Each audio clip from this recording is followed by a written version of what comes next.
साईं राम। सभी साईं भक्तों को मेरा नमस्कार। आज हम साईं सच्चरित पाठ का अध्याय 4 पढ़ेंगे। तो आइए शुरुआत करते हैं। संतों का अवतार कार्य। भगवत गीता में भगवान श्री कृष्ण कहते हैं कि जब जब धर्म की हानि और अधर्म की वृद्धि होती है तब तब मैं अवतार धारण करता हूँ। धर्म स्थापना, दुष्टों का विनाश तथा साधु जनों के परित्राण के लिए मैं युग युग में जन्म लेता हूँ। साधु और संत भगवान के प्रतिनिधि स्वरूप हैं। वे उपयुक्त समय पर प्रकट होकर अपनी कार्य प्रणाली द्वारा अपना अवतार कार्य पूर्ण करते हैं। अर्थात जब ब्राह्मण, क्षत्रिय, वैश्य अपने कर्तव्यों से विमुख हो जाते हैं तब शूद्र उच्च जातियों के अधिकार छीनने लगते हैं। जब धर्म के आचार्यों का अनादर तथा निंदा होने लगती है तब लोग निषिद्ध भोज्य पदार्थों और मदिरा आदि का सेवन करने लगते हैं। जब धर्म की आड़ में निंदित कार्य होने लगते हैं, जब भिन्न भिन्न धर्मावलंबी परस्पर लड़ने लगते हैं, जब ब्राह्मण संध्या आदि कर्म छोड़ देते हैं, कर्मठ पुरुषों को धार्मिक कृत्यों में अरुचि उत्पन्न हो जाती है, तब योगी ध्यान आदि कर्म करना छोड़ देते हैं और जब जनसाधारण की ऐसी धारणा हो जाती है कि केवल धन, संतान और स्त्री ही सर्वस्व है तथा इस प्रकार का जब लोग सत्य मार्ग से विचलित होकर अधःपतन की ओर अग्रसर होने लगते हैं तब संत प्रकट होकर अपने उपदेशों एवं आचरण के द्वारा धर्म की संस्थापना करते हैं। वे समुद्र के ज्योति स्तंभ की तरह हमारा उचित मार्गदर्शन करते तथा सत्य पथ पर चलने को प्रेरित करते हैं। इसी मार्ग पर अनेकों संत निवृत्तिनाथ, ज्ञानदेव, मुक्ताबाई, नामदेव, गोरा, गुणाई, एकनाथ, तुकाराम, नरहरि, नरसी भाई, सजन कसाई, सामता माली और रामदास तथा कई अन्य संत सत्य मार्ग का दिग्दर्शन कराने के हेतु भिन्न भिन्न अवसरों पर प्रकट हुए और इन सब के पश्चात शिरडी में श्री साईं बाबा का अवतार हुआ। पवित्र तीर्थ शिरडी। अहमदनगर जिले में गोदावरी नदी के तट बड़े ही भाग्यशाली हैं, जिन पर अनेक संतों ने जन्म धारण किया और अनेकों ने वहां आश्रय पाया। ऐसे संतों में श्री ज्ञानेश्वर महाराज प्रमुख थे। शिरडी अहमदनगर जिले के कोपरगांव तालुका में है। गोदावरी नदी पार करने के पश्चात मार्ग सीधा शिरडी को जाता है। 8 मील चलने पर जब आप नीम गांव पहुंचेंगे तो वहां से शिरडी दृष्टिगोचर होने लगती है। कृष्णा नदी के तट पर अन्य तीर्थ स्थान गणगापुर, नरसिंहवाड़ी और औदुंबर के समान ही शिरडी भी प्रसिद्ध तीर्थ है।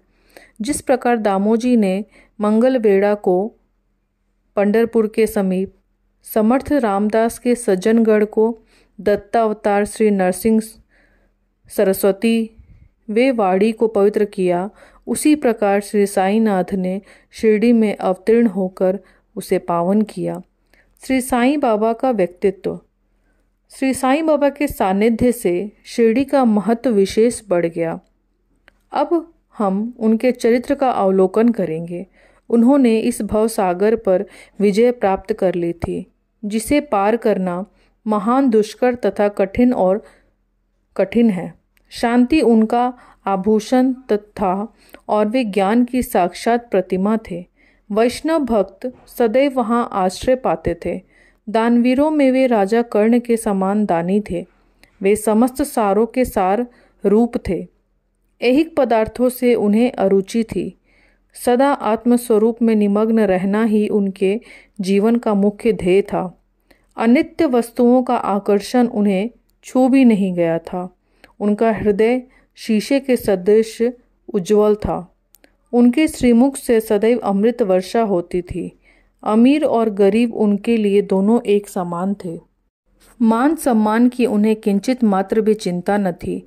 वे निर्भय होकर संभाषण करते, भांति भांति के लोगों से मिलजुल कर रहते, नर्तकियों का अभिनय तथा नृत्य देखते और गजल कवालियां भी सुनते थे। इतना सब करते हुए भी उनकी समाधि किंचित मात्र भी भंग न होती थी। अल्लाह का नाम सदा उनके होठों पर था। जब दुनिया जागती वे सोते, और जब दुनिया सोती तो वे जागते थे। उनका अंतःकरण प्रशांत महासागर की तरह शांत था। न उनके आश्रम का कोई निश्चय कर सकता था और न उनकी कार्य प्रणाली का अंत पा सकता था। कहने के लिए तो वे एक स्थान पर निवास करते थे, परंतु विश्व के समस्त व्यवहारों व व्यापारों का उन्हें भली भांति ज्ञान था। उनके दरबार का रंग ही निराला था। वे प्रतिदिन अनेक किंवदंतियां कहते थे, परंतु उनकी अखंड शांति किंचित मात्र भी विचलित न होती थी।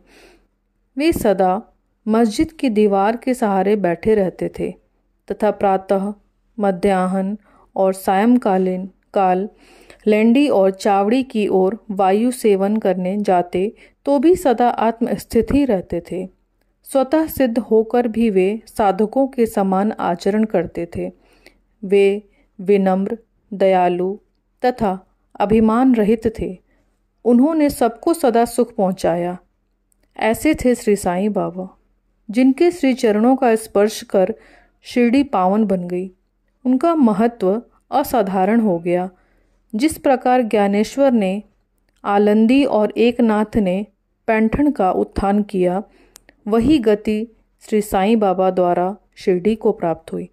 शिरडी के फूल, पत्ते, कंकड़ और पत्थर भी धन्य हैं, जिन्हें श्री साईं चरणाम्बुजों का चुंबन तथा उनकी चरण रज मस्तक पर धारण करने का सौभाग्य प्राप्त हुआ। भक्तगण को शिरडी एक दूसरा पंढरपुर, जगन्नाथपुरी, द्वारका, बनारस, महाकालेश्वर तथा गोकर्ण महाबलेश्वर बन गई।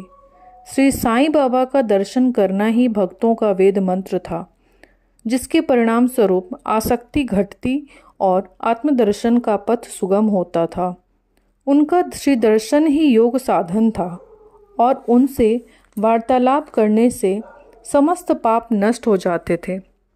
उनका पाद सेवन करना ही त्रिवेणी स्नान के समान था तथा चरणामृत पान करने मात्र से ही समस्त इच्छाओं की तृप्ति होती थी। उनकी आज्ञा हमारे लिए वेद सदृश थी। प्रसाद और उदी ग्रहण करने से चित्त की शुद्धि होती थी। वही हमारे राम और कृष्ण थे, जिन्होंने हमें मुक्ति प्रदान की। वही हमारे परब्रह्म थे। वे छंदों से परे रहते तथा कभी निराश व हताश नहीं होते थे। वे सदा आत्मस्थित, चैतन्य घन तथा आनंद की मंगल मूर्ति थे। कहने को तो शिरडी उनका मुख्य केंद्र था, परंतु उनका कार्य क्षेत्र पंजाब, कलकत्ता, उत्तरी भारत, गुजरात, ढाका और कोंकण तक विस्तृत था। श्री साईं बाबा की कीर्ति दिन प्रतिदिन चहुं ओर फैलने लगी और जगह जगह से दर्शनार्थ आकर उनके भक्त लाभ उठाने लगे। केवल दर्शन से ही मनुष्य चाहे वे शुद्ध अथवा अशुद्ध हृदय के हो, के चित्त को परम शांति मिल जाती थी। उन्हें उसी आनंद का अनुभव होता था जैसा कि पंढरपुर में श्री विट्ठल के दर्शन से होता था। यह कोई अतिशयोक्ति नहीं है। देखिए, एक भक्त ने यही अनुभव पाया है।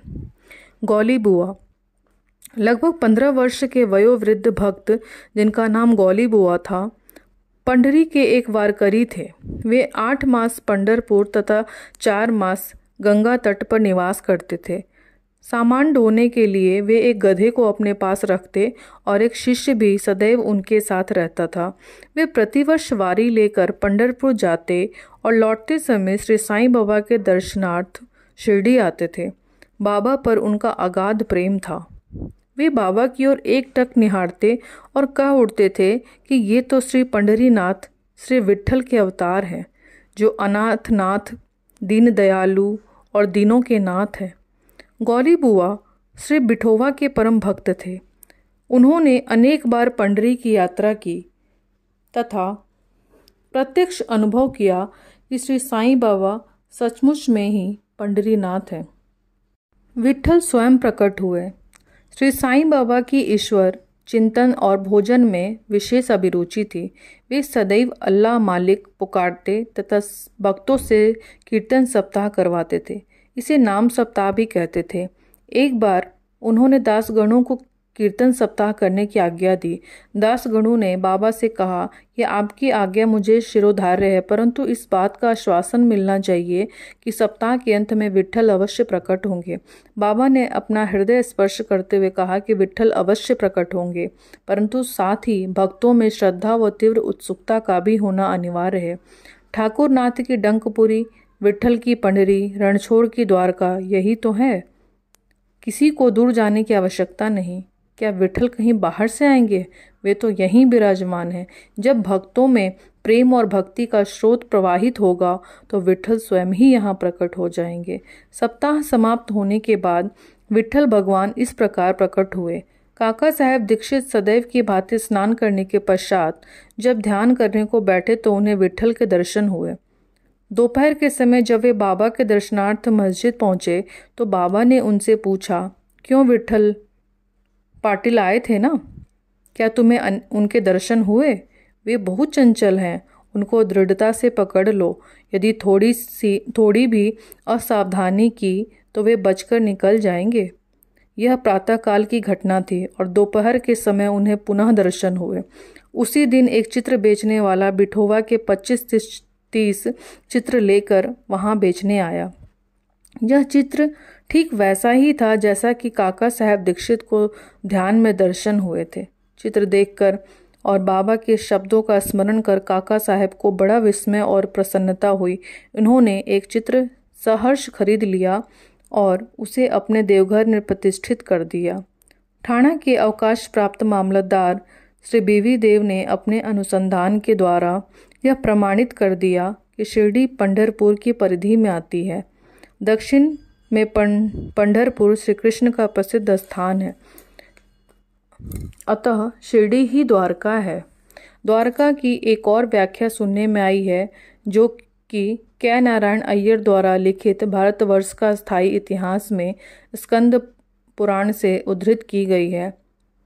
वह इस प्रकार है, जो स्थान चारों वर्णों के लोगों को धर्म, अर्थ, काम और मोक्ष के लिए सुलभ हो, दार्शनिक लोग उसे द्वारका के नाम से पुकारते हैं।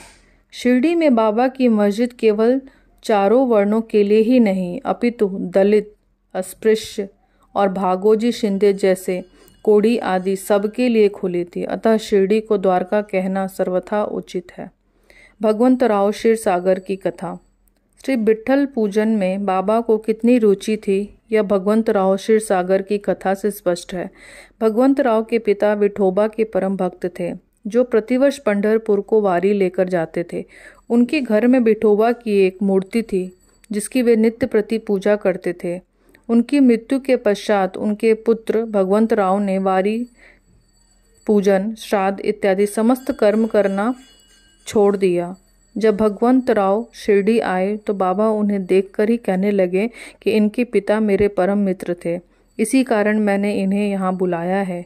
इन्होंने कभी नैवेद्य अर्पण नहीं किया तथा मुझे और विठोबा को भूखों मारा है, इसीलिए मैंने इन्हें यहाँ आने के लिए प्रेरित किया है। अब मैं इन्हें हठपूर्वक पूजा में लगा दूंगा। दासगणों का प्रयाग स्नान। गंगा और यमुना नदी के संगम पर प्रयाग प्रसिद्ध पवित्र तीर्थ स्थान है। हिंदुओं की ऐसी भावना है कि वहां स्नानादि करने से समस्त पाप नष्ट हो जाते हैं। इसी कारण प्रत्येक वर्ष पर्व पर सहस्रों भक्तगण वहां जाते हैं और स्नान का लाभ उठाते हैं। एक बार दासगणों ने भी वहां जाकर स्नान करने का निश्चय किया। इस विचार से वे बाबा से आज्ञा लेने उनके पास गए। बाबा ने कहा कि इतनी दूर व्यर्थ भटकने की क्या आवश्यकता है, अपना प्रयाग तो यही है, मुझ पर विश्वास करो। आश्चर्य, महान आश्चर्य। जैसे ही दासगणों बाबा के चरणों पर नत हुए तो बाबा के श्री चरणों से गंगा यमुना की धारा वेग से प्रवाहित होने लगी।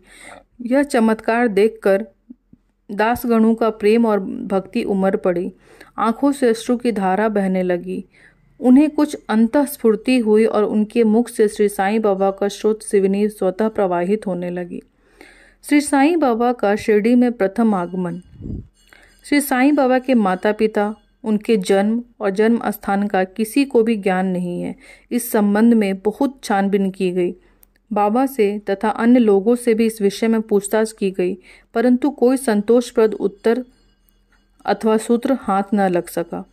यथार्थ में हम लोग इस विषय में सर्वथा अनभिज्ञ हैं। नामदेव और कबीर दास जी का जन्म अन्य लोगों की भांति नहीं हुआ था। वे बाल रूप में प्रकृति की गोद में पाए गए थे। नामदेव भीमरथी नदी के तीर पर गोनाई को और कबीर भागीरथी नदी के तीर पर तमाल को पड़े हुए मिले थे। और ऐसा ही श्री साईं बाबा के संबंध में भी था। वे शिरडी में नीम वृक्ष के तले 16 वर्ष की तरुणावस्था में स्वयं भक्तों के कल्याणार्थ प्रकट हुए थे। उस समय भी वे पूर्ण ब्रह्म ज्ञानी प्रतीत होते थे। स्वप्न में भी उनको किसी लौकिक पदार्थ की इच्छा नहीं थी। उन्होंने माया को ठुकरा दिया था और मुक्ति उनके चरणों में लौटती थी। शिरडी ग्राम की एक वृद्ध स्त्री नाना चौबदार की माँ ने उनका इस प्रकार वर्णन किया। एक तरुण, स्वस्थ, फुर्तीला तथा अति रूपवान बालक सर्वप्रथम नीम वृक्ष के नीचे समाधि में लीन दिखाई पड़ा। सर्दी व गर्मी की उन्हें किंचित मात्र भी चिंता न थी। उन्हें इतनी अल्प आयु में इस प्रकार कठिन तपस्या करते देख लोगों को महान आश्चर्य हुआ। दिन में वे किसी से भेंट नहीं करते थे और रात्रि में निर्भय होकर एकांत में घूमते थे। लोग आश्चर्यचकित होकर पूछते फिरते थे कि इस युवक का कहाँ से आगमन हुआ है। उनकी बनावट तथा आकृति इतनी सुंदर थी कि एक बार देखने मात्र से लोग आकर्षित हो जाते थे। वे सदा नीम वृक्ष के नीचे बैठे रहते थे और किसी के द्वार पर न जाते थे। यद्यपि वे देखने में युवक प्रतीत होते थे, परंतु उनका आचरण महात्माओं के सदृश था। वे त्याग और वैराग्य की साक्षात प्रतिमा थे। एक बार एक आश्चर्यजनक घटना हुई। एक भक्त को भगवान खंडोबा का संचार हुआ।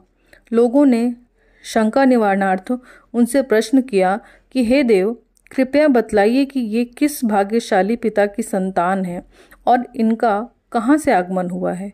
भगवान खंडोबा ने कुदाली मंगवाई और एक निर्दिष्ट स्थान पर खोदने का संकेत किया। जब वह स्थान पूर्ण रूप से खोदा गया तो वहाँ एक पत्थर के नीचे ईंट पाई गई। पत्थर को हटाते ही एक द्वार दिखा जहाँ 4 दीप जल रहे थे। उन दरवाजों का मार्ग एक गुफा में जाता था जहाँ गौमुखी आकार की इमारत, लकड़ी के तख्ते, मालाएं आदि दिखाई पड़ी। भगवान खंडोबा कहने लगे कि इस युवक ने इस स्थान पर 12 वर्ष तपस्या की है। तब लोग युवक से प्रश्न करने लगे, परंतु उसने यह कहकर बात टाल दी कि यह मेरे श्री गुरुदेव की पवित्र भूमि है, अतएव मेरा पूज्य स्थान है। तब लोगों ने उस दरवाजे को पूर्ववत बंद कर दिया। जिस प्रकार अश्वत्थ तथा औदुंबर वृक्ष पवित्र माने जाते हैं, उसी प्रकार बाबा ने भी इस नीम वृक्ष को उतना ही पवित्र माना और प्रेम किया। महालसापति तथा शिरडी के अन्य भक्त इस स्थान को बाबा के गुरु का समाधि स्थान मानकर सदैव नमन किया करते थे। 3 वाड़े। नीम वृक्ष के आसपास की भूमि श्री हरि विनायक साठे ने मोल ले ली और उस स्थान पर एक विशाल भवन का निर्माण किया, जिसका नाम साठेवाड़ा रखा गया। बाहर से आने वाले यात्रियों के लिए वह वाड़ा ही एकमात्र विश्राम स्थान था, जहाँ सदैव भीड़ रहा करती थी। नीम वृक्ष के नीचे चारों ओर चबूतरा बांधा गया। सीढ़ियों के नीचे दक्षिण की ओर एक छोटा सा मंदिर है, जहाँ भक्त लोग चबूतरे के ऊपर उत्तरामुखी होकर बैठते थे। ऐसा विश्वास किया जाता है कि जो भक्त गुरुवार तथा शुक्रवार की संध्या को वहां धूप, अगरबत्ती आदि सुगंधित पदार्थ जलाते हैं, वे इस कृपा से सदैव सुखी होंगे। यह वाड़ा बहुत पुराना तथा जीर्ण शीर्ण स्थिति में था तथा इसके जीर्णोद्धार की नितांत आवश्यकता थी, जो संस्थान द्वारा पूर्ण की गई। कुछ समय के पश्चात एक दूसरे वाड़े का निर्माण हुआ, जिसका नाम दीक्षित वाड़ा रखा गया। काका साहब दीक्षित कानूनी सलाहकार जब इंग्लैंड में थे, तब वहां उन्हें किसी दुर्घटना से पैर में चोट आ गई थी। उन्होंने अनेक उपचार किए, परंतु पैर अच्छा न हो सका। नाना साहब चंदोरकर ने उन्हें बाबा की कृपा प्राप्त करने का परामर्श दिया। इसीलिए उन्होंने सन 1909 में बाबा के दर्शन किए। उन्होंने बाबा से पैर के बदले अपने मन की पंगुता दूर करने की प्रार्थना की। बाबा के दर्शन से उन्हें इतना सुख प्राप्त हुआ कि उन्होंने स्थायी रूप से शिरडी में रहना स्वीकार कर लिया और इसी कारण उन्होंने अपने तथा भक्तों के हेतु एक वाड़े का निर्माण किया। इस भवन का शिलान्यास 1/12/1910 को किया गया 9/12/1910 को किया गया। उसी दिन अन्य 2 विशेष घटनाएं घटित हुईं। श्री दादा साहेब खापर्डे को घर वापस लौटने की अनुमति प्राप्त हो गई और चावड़ी में रात्रि को आरती आरंभ हो गई। कुछ समय में वाड़ा संपूर्ण रूप से बन गया और रामनवमी के शुभ अवसर पर उसका यथाविधि उद्घाटन कर दिया गया। इसके बाद एक और वाड़ा मानो एक शाही भवन नागपुर के प्रसिद्ध श्रीमंत बोटी ने बनवाया। इस भवन के निर्माण में बहुत धनराशि लगाई गई। उनकी समस्त निधि सार्थक हो गई क्योंकि बाबा का शरीर अब वहीं विश्रांति पा रहा है और फिलहाल वह समाधि मंदिर के नाम से विख्यात है। इस मंदिर के स्थान पर पहले एक बगीचा था जिसमें बाबा स्वयं पौधे को सींचते और उनकी देखभाल किया करते थे। जहाँ पहले एक छोटी सी कुटी भी नहीं थी, वहाँ 3-3 वाड़ों का निर्माण हो गया। इन सब में साठेवाड़ा पूर्व काल में बहुत ही उपयोगी था। बगीचे की कथा वामन तात्या की सहायता से स्वयं बगीचे की देखभाल, शिरडी से श्री साईं बाबा की अस्थायी अनुपस्थिति तथा चांद पाटिल की बारात में पुनः शिरडी लौटना, देवीदास, जानकीदास और गंगा गिर की संगति, मोहिद्दीन तंबोली के साथ कुश्ती, मस्जिद में निवास, श्री डेंगले व अन्य भक्तों पर प्रेम तथा अन्य घटनाओं का अगले अध्याय में वर्णन किया गया है। सच्चिदानंद समर्थ सद्गुरु साईनाथ महाराज की जय। ओम साई राम। साई राम। सभी साईं भक्तों को मेरा नमस्कार। आज हम साईं सचरित पाठ का अध्याय 4 पढ़ेंगे। तो आइए शुरुआत करते हैं। संतों